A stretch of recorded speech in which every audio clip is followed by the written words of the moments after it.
Bisa kita lihat di mana pelatih Sintayong memberikan kesempatan untuk pemain yang berasal dari Lingga, yaitu Ramadan Sananta, untuk mendapatkan caps pertamanya di timnas senior. Ya, Ramadan Sananta, kita saksikan pemain yang juga tampil sangat baik bersama dengan PSM Makassar.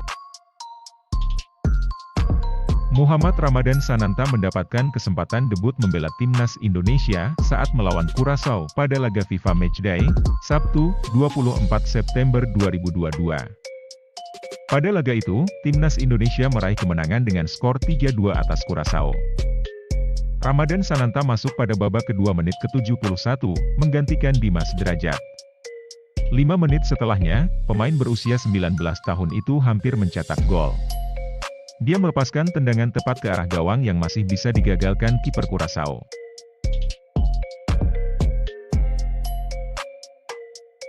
Pada menit ke-85, Ramadan Sananta ditarik keluar oleh Shin Tae-yong dan digantikan dengan Muhammad Rafli.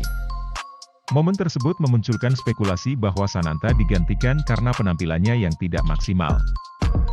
Namun, sebelum ditarik keluar, pemain PSM Makassar itu ternyata mengalami benturan keras dengan bek Curaçao yang membuatnya kesakitan.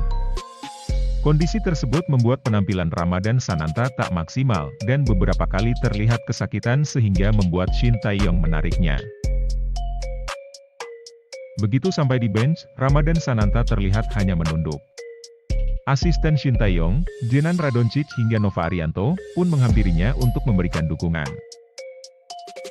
Nova Arianto pun mengatakan bahwa Ramadan Sananta mengalami cedera yang memaksanya mengakhiri debut lebih cepat.